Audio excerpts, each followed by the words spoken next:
Jadi mengapa dikatakan kekristenan tanpa pemuritan, kekristenan tanpa Kristus? Waduh. Sorry. Yesus dalam kenyataannya bukan memerintahkan agar ada semakin banyak orang yang percaya kepadanya. Sebut saja menyatakan diri orang Kristen. Melainkan agar semua bangsa menjadi murid-muridnya yang melakukan kehendaknya. Tadi udah kita bilang bahwa berbondong-bondong orang datang. Ya seolah-olah percaya. Ya. Tapi ada sebuah ayat yang bilang begini. Banyak orang yang percaya kepadanya. Tetapi Yesus tidak mempercayakan dirinya kepada orang itu. Itu dia tuh. Bisa nangkap ya? Itu jadi ada orang yang percaya, tapi Yesus tidak mempercayakan dirinya kepada orang itu. Justru muridlah Yesus mempercayakan dirinya kepada muridnya lah. Bukan kepada orang sembarangan orang yang percaya katanya itu. Itu harus kita sadari betul. Kalau begitu, pertanyaannya apa yang menjadi prioritas atau program di gereja Anda? Mari lihat di dalam gereja kita. Apakah kita hanya diakonia saja? Apakah hanya pujian penyembahan saja? Apakah hanya sesuatu yang mau kita beli? Ya kan? Kadang-kadang kan ada prioritas. Apa prioritas kita? Kita memprioritaskan tahun ini, kita bulan ini, atau katakanlah bulan depan prioritas kita membeli gitar lah, apalah, seperangkat alat-alat inilah, seperangkat alat itulah, itu ya. Semua yang kita bilang itu untuk peribadatan, untuk ibadah gereja itu baik. Tetapi sekali lagi, amanat agung bicara pemuritan itu semua pembungkusnya,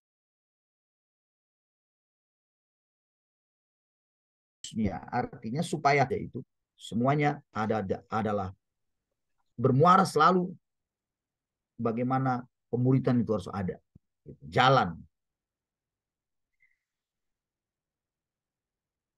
Oke. Jadi simpulan selanjutnya, amanat agung hanya akan terpenuhi jika kita berhasil menjadikan orang-orang yang kita layani itu menjadi murid Kristus. Itulah dia. Baik. Supaya bukan saya saja yang bicara, supaya ada umpan balik juga, ya saudara-saudaraku. Mari kita buka Yesaya pasal 50 ayat 4 sampai 6. Mari kita buka.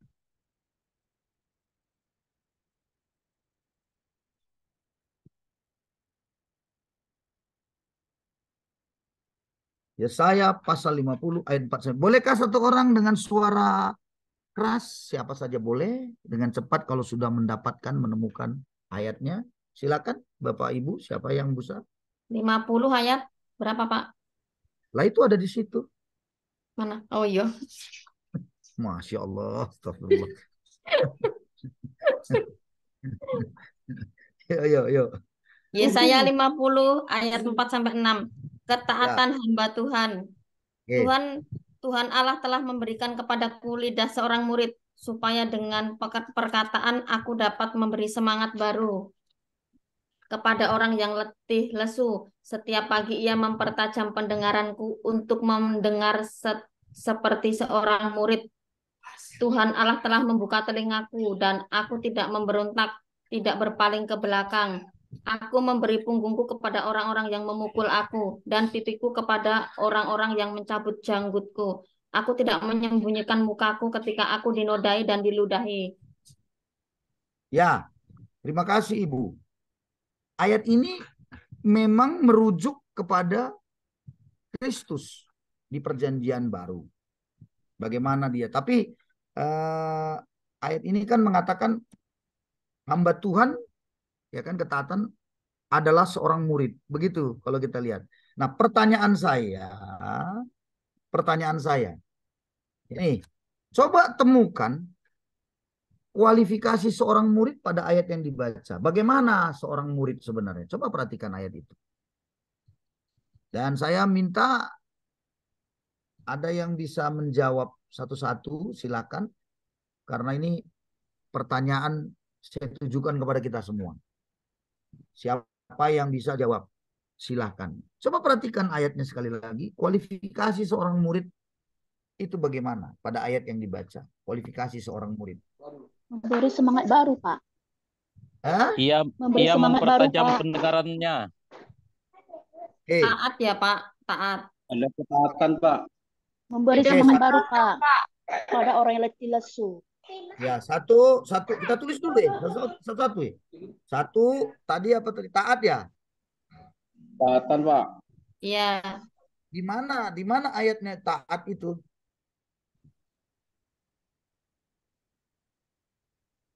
Di mana bicara ayat itu berbicara taat? Ini yang Tidak kita memberontak. Hah? Tidak memberontak, Pak. Tidak memberontak. Tidak Tuhan Allah telah menyatunya aku dan aku tidak memberontak. Tidak berpaling ke belakang. Berpaling ke belakang. Tidak berpaling ke belakang. Di mana itu apanya? Di ayat 5 kan? Iya, Pak. Ya. Ingat ya, kita sudah belajar. Oke. Dengarkan saya dulu. Kita tuh sudah belajar dari Pak Junior Silalahi bicara tentang hermeneutika, tafsir. Ya. Salah satu yang penting kalau kita mau lihat ayat-ayat seperti ini, tafsir itu, teks tidak boleh keluar dari konteks. Dan kalau mau tafsir itu selalu ada namanya yang Putus-putus, Pak. jauh dan dari dekat. Ya. Nah, kalau kita lihat ini gampang saja, ini tidak mesti terlalu tafsir yang mendalam sekali ya, sederhana aja bacaannya di situ. Lidah seorang murid berarti apanya itu? Perkataannya.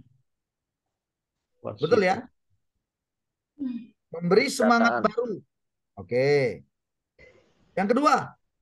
Mempertajam pendengarannya. Mempertajam pendengaran. Yang kedua, telinganya harus Tajam. digunakannya. Dia mendengar sebagai seorang murid. Ya. Supaya lalat hingga mati. Pendengaran. Tolong Tuhan, ampuni dia. Tidak memberontak. Tidak berberontak. Siap menderita. Itu kan semua di situ tuh. Pipiku, janggutku katanya. Dicabut, aku tetap katanya. Siap menderita. Itu ayat yang keenam itu penderitaan. Betul ya? Jadi Tahan banting. ya lah, tahan banting itu kalimat yang lain itu. Nampak kali udah terlalu sering dibanting-banting makanya tahan banting dia. Jadi maksudnya gini Bapak Ibu, rupanya bagi kita nih hamba Tuhan itu pun kita nih yang kualifikasinya ya katakanlah perkataan atau panggilan bahwa kita sebagai hamba Tuhan, ternyata hamba Tuhan itu pun adalah murid. Jadi murid itu sebelum dia memuridkan, dia harus jadi murid dulu. Sebelum kita masuk dalam pemuridan, kita harus jadi murid dulu. Begitu dia. Jadi, saya percaya benar begini. Pemuridan di dalam gereja, bagi seorang hamba Tuhan memulai pemuridan dalam gereja, itu tidak akan berhasil kalau dia tidak menjadi seorang murid terlebih dahulu. Kualifikasinya dari ayat ini itu adalah bagaimana dia belajar berkata-kata, dia mendengarkan yang baik, ya kan? Bukan mendengarkan berita-berita gosip, berita-berita aneh-aneh gitu. Yang melemahkan imannya enggak. Dia akan mendengarkan segala sesuatu yang menaikkan imannya, yang membangkitkan semangatnya. Itu harus ada dalam diri kita. Terus kita menjadi orang yang taat. Tidak memberontak. Dan tidak melihat ke belakang. Itu masa lalu. Anda dan saya sulit menjadi seorang pemurid atau pembimbing begitu yang memuridkan orang kalau masih suka lihat ke belakang. Ada banyak hamba Tuhan yang suka lihat ke belakang hidupnya. Apa dibilangnya itu dalam hatinya, seandainya lah tadi begini, seandainya lah. Itu udah ke belakang itu. Apalagi kalau sudah nikah dia lihat istrinya, seandainya lah dulu bukan ini istriku ya, terus enak kali hidup katanya. Begitulah dia contohnya itu. Suka lihat ke belakang dia. Sama juga ya, ada istri juga, seandainya lah kan ini suamiku tadi ya udah mantep kali hidupku, kenapa lah aku mau sama laki-laki kayak gini. Nah kan. Darah Yesus. Nah, begitu kan. Berarti dia suka lihat ke belakang tuh. Jadi susah bagi kita. Pengalaman itu, Pak. Kan pemuritan di dalam gereja. Ya. Kalau di dalam gereja itu masih memberontak, masih hamba Tuhannya itu nggak taat, nggak belajar untuk taat, suka lihat ke belakang. Dan nggak mau menderita, nggak siap dalam penderitaan. Nah inilah susahnya. Jadi nggak usah ngomong tentang pemuritan. Teori sajanya. Teori, omong kosong itu dia memuridkan. Kalau selalu saja tidak ada ketaatan dalam dirinya. Omong kosong itu. Nah, Bapak Ibu, saya harus tegaskan ini pada permulaan kita bertemu. Supaya nanti kita selanjutnya belajar, kita tidak hanya teori saja. Tidak hanya menyelesaikan SKS kuliah kita ini saja. Enggak bisa begitu. Jangan jadi orang yang, ini mohon maaf, saya percaya kita di sini tidak seperti itu ya. Yang hanya mau mengejar gelar begitu. Mengejar gelar ngapain?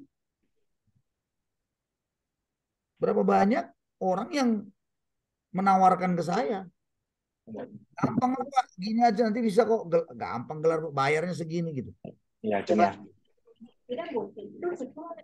Kita tidak mau seperti itu, saudara-saudara. Kita bukan mau mengejar gelar. Nah, itu sebabnya bahasa yang lain saya mau katakan, kita belajar untuk bicara pemuritan, bukan hanya teori, tapi prakteknya sudah kita mulai. Dari mana? Dari diri kita sendirilah. Karena kita akan menjadi contoh. Mari kita introspeksi diri untuk hal ini. Sebelum kita masuk pada bagian yang lain. Ya, bagaimana kita akan mulai belajar tentang murid itu bagaimana. Pemuritan itu bagaimana. Ya, kemudian kita akan melihat prosesnya nanti bagaimana. Banyak yang kita akan pelajari lagi ke depan dalam materi yang kan sudah saya siapkan. Ya kalau saya lihat dari materi yang saya siapkan ini, saya rasa karena kita semua jenius ya ini ya, terpintar semua ini kayaknya. Mungkin ya 4 kali pertemuan saya rasa udah hebat, udah bisa ini. Asal dipraktekkan. Asal dipraktekkan. Nanti tugasnya pun nanti tugas yang praktek. Kalau saya tugas praktek saja. Bagaimana nanti ada yang harus kita mulai siapkan dalam gereja kita gitu. Makanya bagi orang yang tidak hadir hari ini pasti akan kesulitan untuk selanjutnya lagi nanti dengarkan ini. Ya saudara-saudara, ini penting. Oke. Saya rasa dari saya untuk saat ini, sebelum saya lanjut, saya butuh respon dari Bapak Ibu semua untuk kita bisa sama-sama saling kita melengkapi atau saling kita bisa menguatkan dari apa yang Bapak Ibu dapatkan pada pertemuan pertama kita ini. Silakan mungkin ada 1-2 orang atau beberapa orang juga boleh. Jangan sampai saya menggunakan karunia saya, karunia menunjuk. Ya, Bapak Ibu kira-kira apa yang Bapak Ibu dapat dari pembelajaran pada sesi ini yang sederhana ini? Silakan, saya mulai, terserah mau dari siapa saja silakan.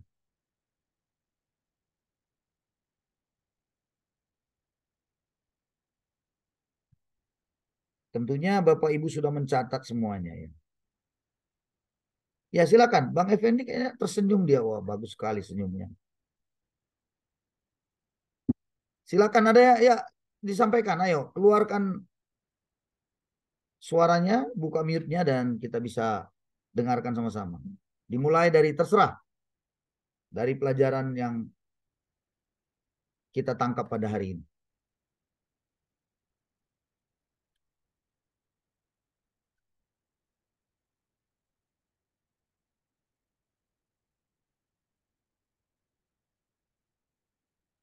Baik, karena tidak ada, adakah?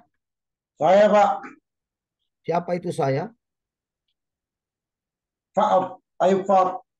Oh, silakan Bang. Silakan Bang. Ayo. Ya, saya mau bertanya Pak tentang Yesus memilih murid-muridnya. Kenapa Pak kok Yesus memilih murid-muridnya, tapi mereka contohnya seperti Tuhan Yudas dan Simon Petrus, kenapa dia sudah memilih tapi mereka masih mengkhianati dia, masih menjual dia, dan itu apakah kita yang sudah berdampak kepada kita yang sudah benar-benar melayani Tuhan, apakah itu berpengaruh Pak? Kira-kira apa solusinya Pak supaya kita tidak seperti mereka Pak? Terima kasih Pak. Ya, Mbak Ayub harus tahu bahwa manusia itu diberikan kehendak bebas, free will namanya. Untuk dia menjadi tetap setia atau tidak, itu ada bagi kita diberikan itu. Kita diberikan sebuah kehendak bebas itu dalam menetapkan diri kita. Itu yang pertama yang harus kita tahu. Karena kalau kita membaca pun firman Tuhan, pada contohnya Yohanes 6 ayat 66 misalnya, banyak dari mereka meninggalkan Yesus karena terlalu keras apa yang kata Yesus. Jadi orang kalau dia memang tidak bersedia atau dia hanya mau yang senang-senang saja dalam dirinya mengikuti Yesus, nah itulah gampang aja.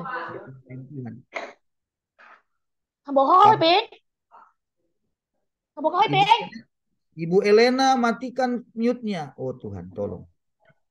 Ibu Elena, ya.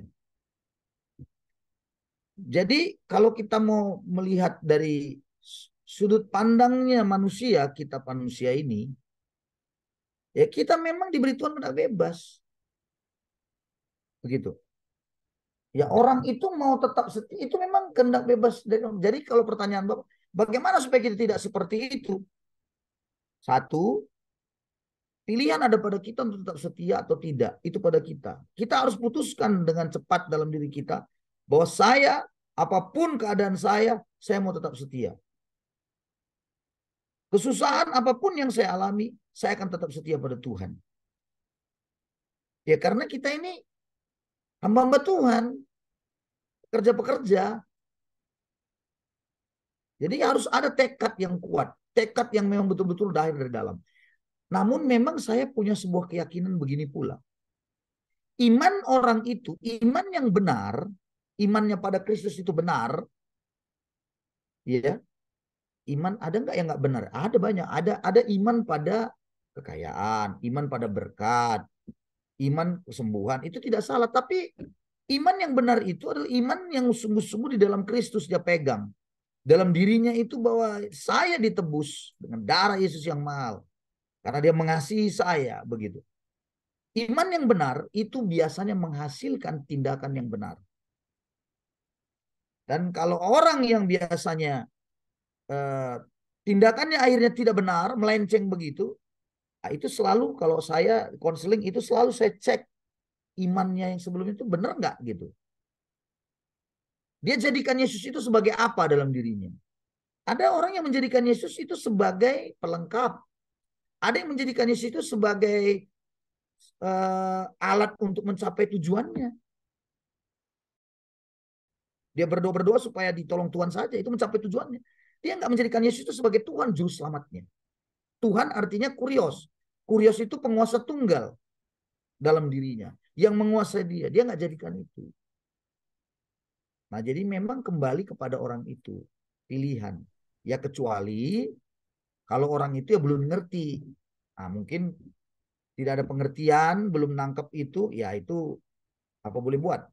Perlu dikasih penjelasan detail. Ya kan?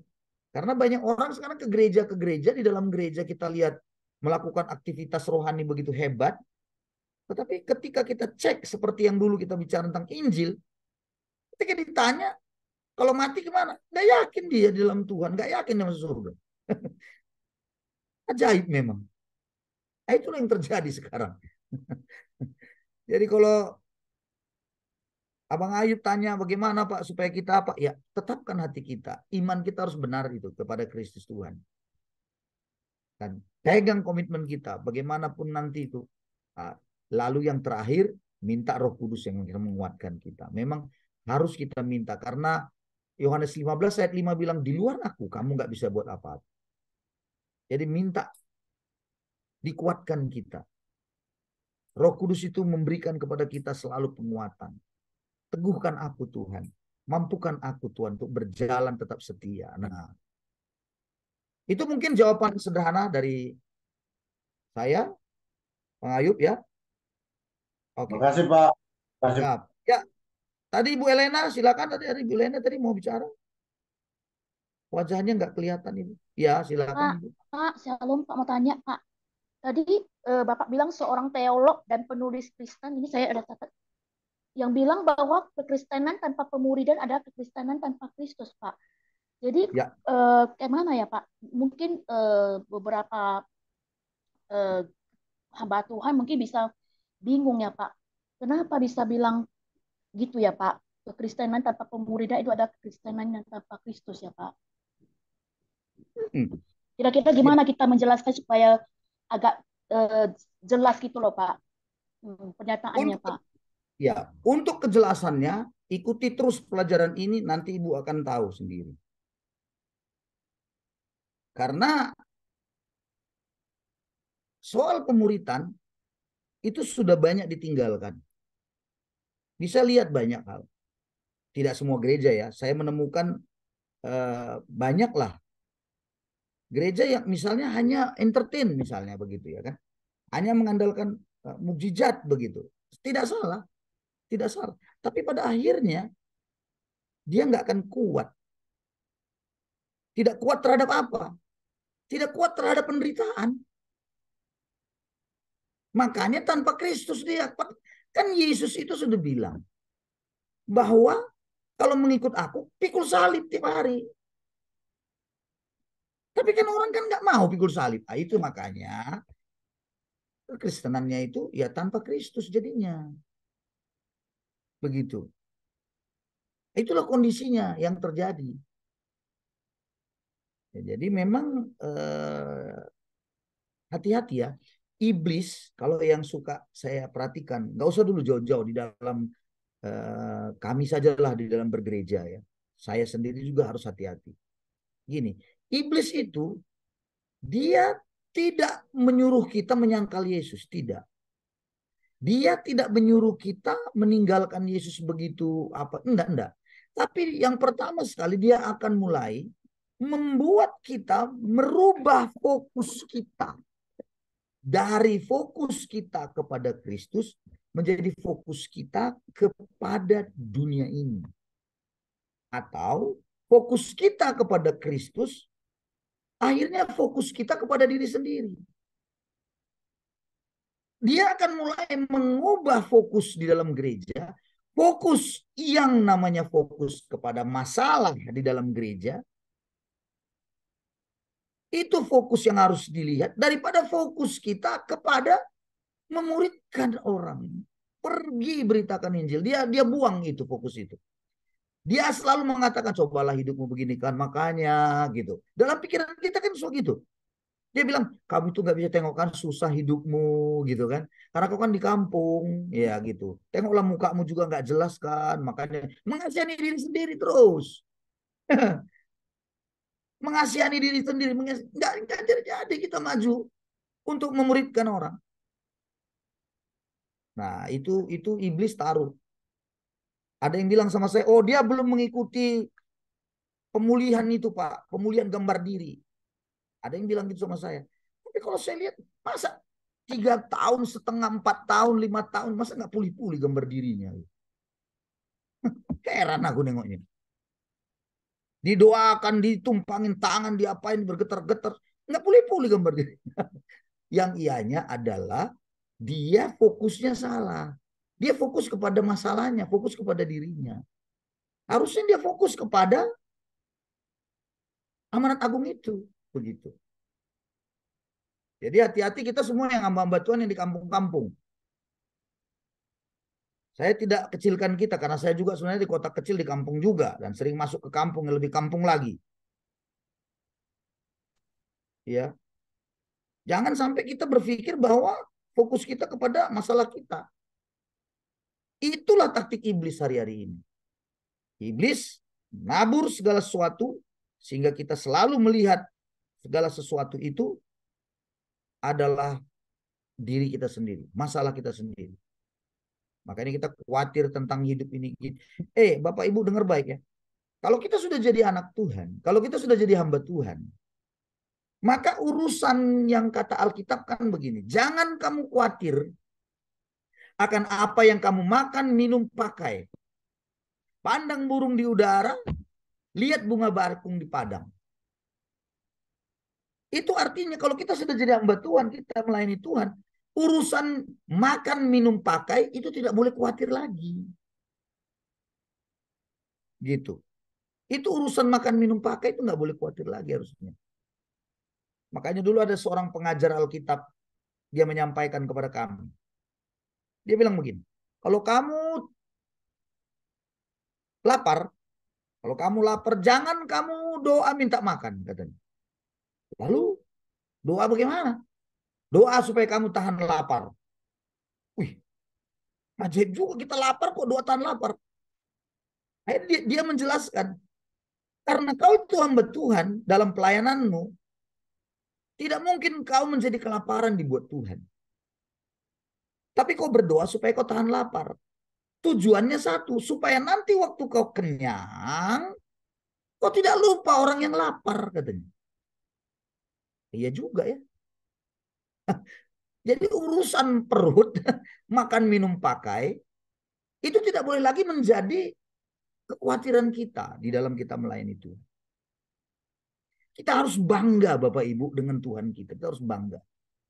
Kita harus bangga bahwa kita punya Tuhan yang hebat, yang kita layani luar biasa. Itu selalu saya taruh dalam hidup saya. Padahal uang pun tak ada. Nah itu dia kan. Tapi tetap bangga. Padahal kesusahan pun banyak. Nah, itu harus bangga kita dengan Tuhan. Oke? Bagaimana kayaknya kira-kira? Seperti terhipnotis semua ini yang bisa sampaikan ini. Aduh. Tersadar kembali, Pak. Wah, bagaimana, Bu? Tersadar kembali. Oh, sadar. Oh, berarti selama ini nggak sadar-sadar. Baik, Bukan, Ibu. Pak, sudah terlupa. Sudah Oh, udah terlupa. Baik, Ibu, baik. Nah, itu. Jadi kita mau betul-betul kita nangkep. Ya, kita betul-betul nangkep hal ini. Oke. Saya rasa itu. Yang lain silakan. Belum ada tadi yang jawab itu atau yang menyatakan pelajaran apa yang ditangkap dari masih pertanyaan. Tapi nggak apa-apa. Silakan ada 1-2 orang yang nangkep pelajaran dari yang kita pelajari hari ini dapat sesuatu apa gitu. Silakan. Masih saya beri waktu. Pertanyaan lagi Pak dikit. Oh, Pak silakan. Yesaya. Pak Yesaya. Saya ya, Pak. Ya, saya Sumadi. Silakan, Pak. Ya, tadi tentang amanat agung Pak. Di Ya, situ ya. kan bicara pergilah yang yang huruf merah itu, jadikanlah semua bangsa muridku. Dari Matius 28 ayat 19-20 ini, apakah ada hubungannya dengan Kisah Rasul 1 ayat 8 Pak? Tentang Roh Kudus, maksud saya bahwa kita pergilah jadikanlah semua bangsa, itu perlu nanya Roh Kudus lagi nggak Pak? Itu aja Pak. Oh, baik, baik, baik. Terima kasih. Itu gereja, tadi udah saya bilang ada karena amanat agung dan untuk amanat agung. Tetapi gereja hadir itu memang karena Roh Kudus dinyatakan kepada, Roh Kudus dicurahkan kepada umatnya. Di loteng Yerusalem itu 120 orang itu, ya kan? Dikatakan bahwa kita akan mampu melayani, akan bisa melakukan amanat agung ini, itu kan butuh penyertaan Tuhan tadi. Aku menyertai kamu. Kata aku menyertai kamu ini, itu diwujudkan dengan Roh Kudus dicurahkan. Roh Kudus itulah yang menyertai kita selama-lamanya. Untuk kita menggenapi atau melakukan amanat agung itu. Iya kan? Jadi kalau kita lihat secara urutannya begitu ya, tentang kehadiran gereja, itu gereja hadir pada tadi dikatakan ayat yang ke-8, kamu menerima kuasa. Kalau Roh Kudus turun ke atas kamu, ya kamu akan menerima kuasa. Kuasa, dunamos bahasa Yunani yang dipakai. Maka muncul kata dinamit, dinamo. Itu bergerak, berputar begitu ya.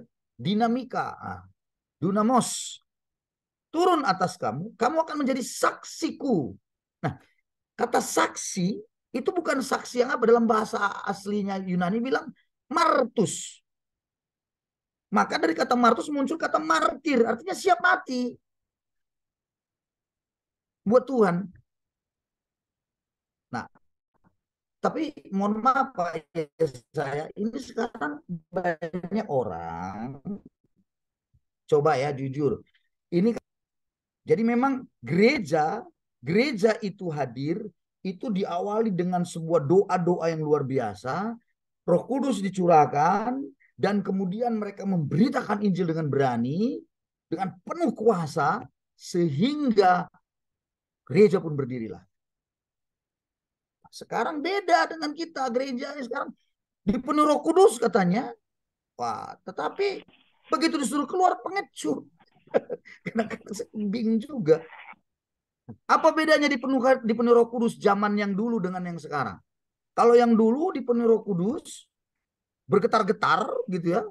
Walaupun sebenarnya yang bergoyang itu kata Alkitab, tempat mereka berdoa itu yang bergoyang. Bukan badannya yang bergoyang sebenarnya.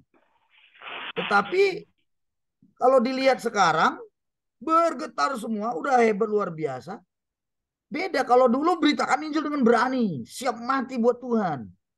Kalau sekarang pulang gereja baru katanya ibadah untuk kepenuhan Roh Kudus, udah katanya kepenuhan Roh Kudus, dia keluar, dia bukan beritakan Injil, pergi dia ke tempat bakso, makan bakso dia di situ dia, minumnya lagi dengan jusnya, udah itu aja. Harusnya ketika kita bicara tentang tadi yang kuasa Roh Kudus, maka kita bicara tentang amanat agung, memberitakan ini dengan berani. Itu wajib hukumnya. Nah, jadi kalau tadi amanat agung di dalam pertanyaan Pak Yesaya, apakah ada hubungannya dengan Kisah Rasul? Iya. Pasal 1 ayat 8, iya, karena aku menyertai kamu. Janji yang terbesar, itu perintah yang agung disertai dengan janji yang agung juga. Yaitu janjinya menyertai. Ya, maka Tuhan kan bilang, kau jangan dulu pergi, tinggal kau di Yerusalem. Menerima janji Bapa. Nah, itu dia. Kamu tidak akan ditinggalkan sendirian. Kamu nggak ditinggalkan yatim piatu. Akan ada Roh Kudus turun. Dia akan seorang penolong katanya. Dia adalah seorang penolong. Bukan sebutir, bukan sebuah. Jadi seorang penolong itu artinya pribadi. Jangan seperti ajaran yang aneh-aneh. Ada ajaran-ajaran sesat. Dibilang lagi Roh Kudus itu bukan Allah, tapi tenaga aktif Allah. Itu ajaran saksi Yehova begitu tuh, tenaga aktif Allah. Berarti kalau Roh Kudus tenaga aktif Allah, dia bukan seorang, sebutir mungkin sebuah. Padahal ayatnya bilang, aku akan memberikan kepada kamu seorang penolong yang lain. Nah, itu di situ dia. Demikian, udah hilang Pak ya, saya masih ada kan? Udah tiba-tiba mati. Oke, baik, saya rasa itu dulu. Baik, ada yang lain silakan. Pertanyaannya tadi Pak dosen. Apa itu? Apakah kalau kita mau pergi pelayanan masih perlu bertanya kepada Roh Kudus nggak? Itu pertanyaannya. Tadi itu kalau saya kaitkan dengan sebelumnya pernyataan daripada penanya tadi lah ya. Ibu Elena. Iya. Itu karena bicara tentang tanpa Kristus, ya tanpa Kristus. Karena kekristenan tanpa pemuritan itu adalah Kristen tanpa Kristus. Jadi kalau saya katakan, kalau kita memberitakan Injil, kalau kita sebagai seorang murid, ya kita pergi, atau kita sebagai hamba Tuhan kita pergi memberitakan Injil, kita harus tahu itu sudah perintah di dalam hidup kita, itu perintah Tuhan. Kita nggak perlu lagi tanya Roh Kudus dulu. Bagaimana, benar nggak ini saya memberitakan Injil? Nggak perlu lagi, memang itu sudah perintah. Begitu. Itu sudah perintah.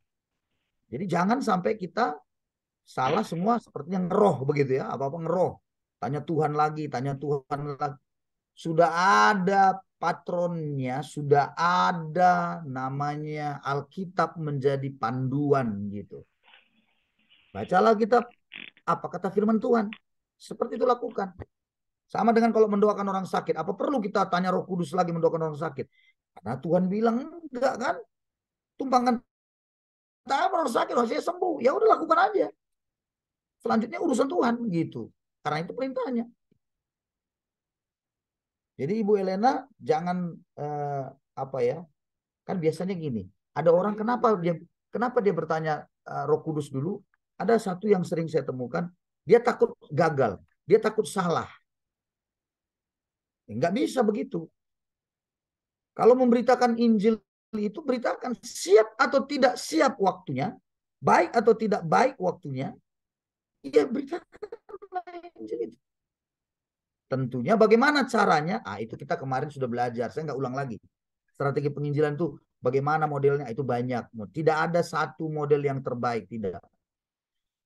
Karena dia selalu mengacu kepada kontekstual, ya, secara kontekstual apa yang disebut bagi kemarin itu dalam penginjilan kita harus belajar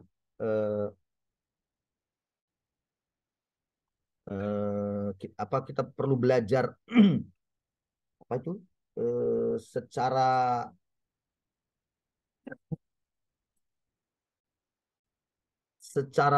mungkin itu yang perlu kita cek. Ya, itu metodenya mungkin kita tidak bisa lihat, tidak bisa lepas dari situ. Budayanya gimana, ya. Nah, itu mungkin sudah saya sampaikan beberapa waktu yang lalu. Mungkin metodenya yang harus kita betul-betul kita sesuaikan begitu. Oke, ada yang lain? Dari pelajaran ini apa yang Bapak Ibu tangkap? Ada yang baru kah? Apa yang lebih dipertegas dalam diri Bapak Ibu? Yang lain? Saya Pak. Ya. Saya mau. Yang saya dapat dari pelajaran ini adalah dalam gereja atau kekristenan betul-betul harus ada pemuritan, Pak. Dan memang gereja membutuhkan itu, Pak. Dan yang saya dapat adalah itu. Dan demikian pemuritan adalah sebuah perintah, bukan pilihan atau program seperti dari kata Bapak. Terima kasih, Pak. Oh, oke. Oke. Ada yang lain? Silakan. Saya, Pak. Pak dosen. Saya, Pak. Ya, Pak. Ya, satu-satu dulu. Saya, Pak. Ya, habis ini Saya Pak Effendi. menarik. Ya, Ya. Pak Effendi dulu. Pak Effendi, silakan. Ya, saya sangat menangkap sesuatu yang menarik di sini yang Bapak bilang tentang 3 perintah penting itu, Pak. Karena selama ini yang saya tahu itu hukum terutama itu, Pak, yang tentang mengasihi Allah dan mengasihi sesama. Tetapi Bapak tambahkan yang mengenai amanat agung. Nah, ini yang menarik, membuat saya jadi semangat, Pak. Sejujurnya kenapa? Karena 3 hal ini berkolerasi, Pak, satu dengan yang lain. Bagaimana kita bisa melakukan amanat agung kalau kita tidak mengasihi sesama. Betul ya, Pak ya? Ya. Ya kan? Nah, Ya. jadi bagaimana kita bisa mengasihi sesama kalau kita tidak mengasihi Allah? Ya. Jadi ini sangat berhubungan sekali dan perintah ini ya saya menangkap sesuatu hal yang dalam pemuritan ini Pak yang menarik buat saya gitu Pak. Terima kasih Pak. Makasih Pak Effendi. Makasih. Silakan yang tadi, Ibu tadi, siapa tadi? Ibu, silakan Ibu, siapa tadi? Pak, saya dapat kesimpulan begitu, Pak. Jadi pemuridan atau memuridkan ini adalah tugas atau kewajiban kita semua orang percaya, Pak ya. Ya. Itu, Pak, Ya, saya betul. dapat. Ya, betul. Ya. Jangan sampai gini ya. Apa tugas di gereja pelayanan? Saya sebagai singer, saya sebagai pemimpin pujian, bagus sih. Tapi pemuritannya nggak ada. Dia nggak jadi murid. Jangan gitu. Semua apapun di dalam itu dibungkus yang namanya dalam sebuah konteks pemuritan. Nah, kita akan lihat nanti bagaimana gereja standarnya dan Yesus standarnya. Baik, kita lanjut dulu ya. Saya rasa bisa. Ada lagi? Biar kita mau berakhir ini. 10-15 menit lagi kita akan akhiri. Ada lagi kira-kira? Ada Pak. Saya Pak Esther Pak. Silakan Ibu Esther Silalahi. Iya. Jadi dalam pembelajaran ini yang saya lihat itu tentang pemuritan dan murid Kristus. Kalau menurut pengertian saya, pemuritan itu pembelajaran dan murid Kristus itu bagaimana kita memiliki kehidupannya. Karena di dalam pelayanan kita bisa atau pernah saya mengalami kita memuridkan orang, tetapi bila ada orang lain yang mendekat kepada orang yang sedang dimuridkan, itu seperti ada perasaan yang tidak enak seperti itu. Artinya singkatnya kita sering harusnya kan kita sebagai pemurid itu yang membawa pembelajaran itu menjadikan orang murid Kristus, yaitu follow Jesus, bukan follow me. Betul sekali. Ya. Jadi dari pembelajaran ini saya mengerti bahwa kalau pemuritan itu pembelajaran bagaimana kita membawa orang kepada Kristus, dan murid Kristus itu adalah bagaimana kita menghidupi Kristus. Terima kasih. Terima kasih Bu Esther, sebuah kesimpulan yang sempurna sekali menurut saya. Ya, luar biasa ya. Berarti sudah nangkep spiritnya. Nanti pada akhirnya ke situ nanti kita akan ambil pengertian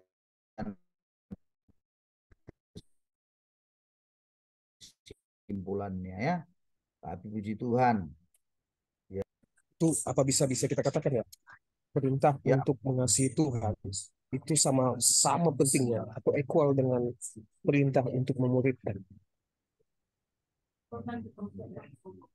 Semuanya 3 perintah tadi tidak boleh satu pun yang terhilang. Semua itu harus kita, namanya perintah ya, harus dilakukan. Perintah penting itu. Namun memang Semua harus didasari, diawali dari kita mengasihi Tuhan. Itu dasar awalnya. Makanya dibilang hukum yang terutama. Kasihilah Tuhan Allahmu. Nah, kita perlu cek selalu dalam diri kita. Kasih akan Allah itu gimana? Nanti itu diimplementasikan, diaplikasikan kepada kita mengasihi sesama, lalu kita melakukan amanat agung, begitu. Jadi jangan melakukan amanat agung itu karena sebuah program saja, tidak. Itu nggak akan tahan lama memang. Tapi adalah sebuah hati kita yang memang sudah dipenuhi dengan kasih Allah, sehingga kita melakukannya itu pasti tidak dengan persungutan. Nah, salah satu tadi sudah saya katakan, siap mengalami penderitaan memang. Banyak kesusahan memang. Itu. Jadi jangan sampai kita berpikir bahwa, kan orang sekarang gini, mohon maaf ya, ada orang sekarang mengejar-ngejar jabatan di gereja, iya kan, tanpa mau menderita dalam Yesus. Dia nggak mau memuridkan orang, dia nggak mau memuridkan banyak orang yang di dalam gereja, dia nggak mau perhatiin pemuridan itu artinya membawa orang kepada Kristus, tapi jabatan dia mau. Nah itu nggak cocok itu. Makanya seorang tadi saya bilang hamba Tuhan, dia harus siap dulu jadi murid. Di dalam dirinya spiritnya itu adalah saya ini murid, mau belajar gitu tadi. Belajar untuk taat, belajar untuk tidak memberontak. Oke, saya rasa gitu ya Pak Joni. Ya, saya lanjut lah ya. Mudah-mudahan masih apa lagi. Saya coba lanjut ya.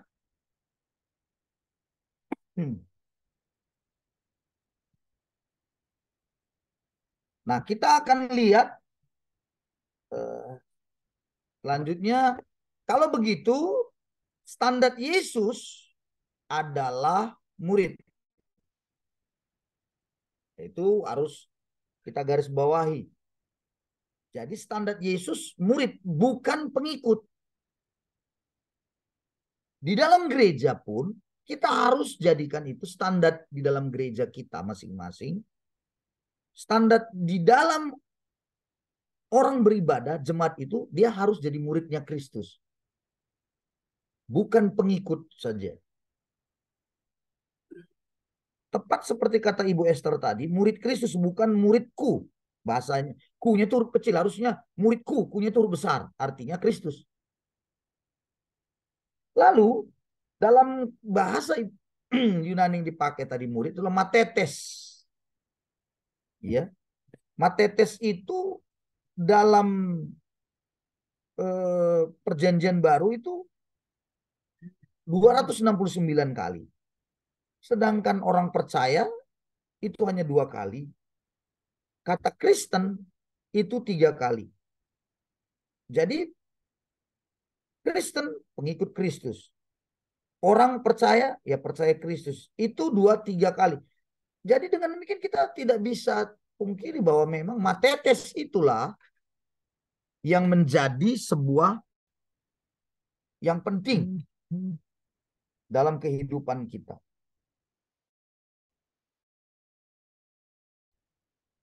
Ya, matetes. Jadi program kegiatan gereja lokal itu apapun ceritanya tidak boleh lepas dari tugas pemuritan. Nah, ini di dalam gereja itu dia. Nggak boleh hilang itu. Nggak boleh hilang. Harus. Cuma nanti kita akan melihat. Ya, atau saya percepat saja ya sebentar ya. Nah, murid atau matetes tadi itu berarti seorang pengikut dari guru tuannya. Kata matetes itu. Seorang pembelajar. Seorang pelajar bisa, tetapi juga dia meneladani gurunya. Sama seperti seorang yang sedang magang. Ini dia nih. Tahu magang di dalam kantor misalnya ada yang magang begitu, yang artinya dia datang, dia belajar lihat gitu. Lihat benar-benar bagaimana sebenarnya dia. seorang di dalam magang misalnya kantor, orang yang sudah lama di kantor itu akan mengajari orang yang baru masuk, yang baru lihat gitu. Itu matetes. Kata murid itu kurang lebih seperti itu dia. Jadi orang yang baru datang tadi itu meneladani apa yang dilakukan orang seniornya itu, kira-kira gitu ya. Apa yang dikerjakannya itu, dia lihat gitu. Nanti kita akan lihat pengertiannya bagaimana pemuritan itu dalam konteks kita melatih. Ada yang disebut nanti teaching, ada coaching, ada fathering. Jadi kita belajar lihat pengertian matetes ini berarti dia sedang mencocokkan dirinya, gitu ya. Dia sedang mencocokkan dirinya untuk sama dengan gurunya, begitu. Maka ada Yesus mengatakan seorang murid tidak akan melebihi diri gurunya, katanya. Matetes itu memang dia akan teladani gurunya.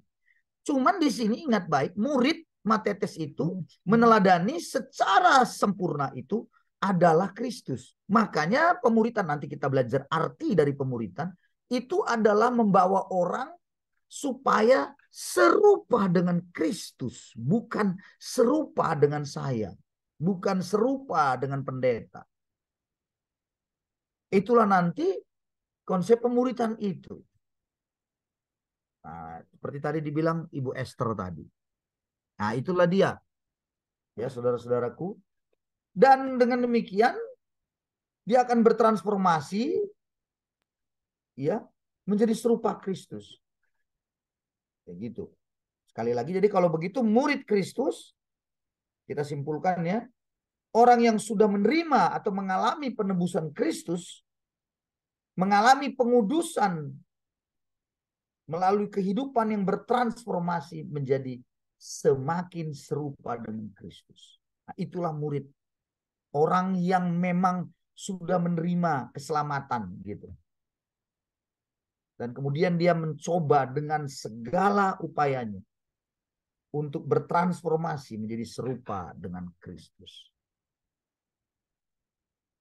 Jadi menjadi murid-muridnya adalah panggilan setiap kita yang sudah percaya.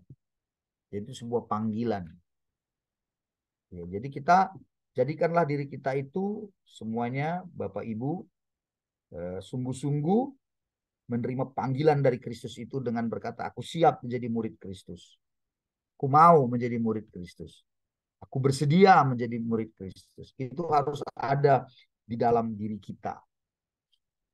Nah, saya rasa itu saja dulu untuk kita sadari ya bersama-sama supaya kita tidak boleh berhenti hanya sebatas sudah diselamatkan, tidak boleh berhenti hanya sebatas ya saya pengikut Yesus, saya itu di dalam Yesus. Tidak cukup, kita harus menjadi matetes ya, muridnya Kristus yang sungguh-sungguh, bertransformasi ya menjadi semakin serupa dengan Kristus. Oke. Saya rasa itu dulu malam ini. Ada pertanyaan lagi?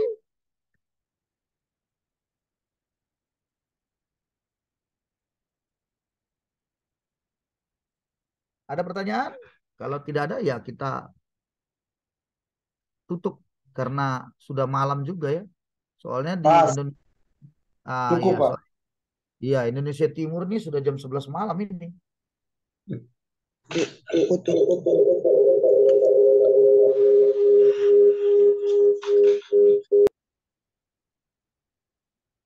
Baik, tidak ada? Baik, kalau tidak ada, nah ini saya minta siapa yang bisa foto? Udah ketua kelas, Pak. Ketua kelas? Saya Pak. Ya. Bang Samuel. Baik, Pak. Baik Bapak Ibu, tolong hidupkan kameranya. Saya mulai ambil di slide 1.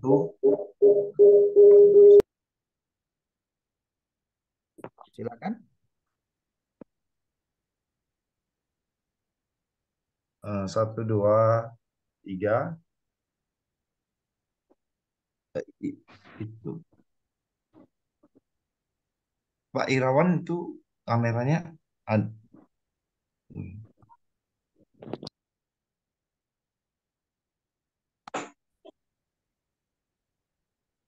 Oh. Ya, silakan saya. Ya, baik Pak. Ini saya slide 1 saya mulai, sorry. Pak Irawan itu kameranya atau Gak boleh apa-apa, tolong Pak. dihidupkan atau Nggak bisa kayaknya. Apa yang nggak bagus? nggak bisa ya? Oke. Tadi apa yang ada aja ya. Oke.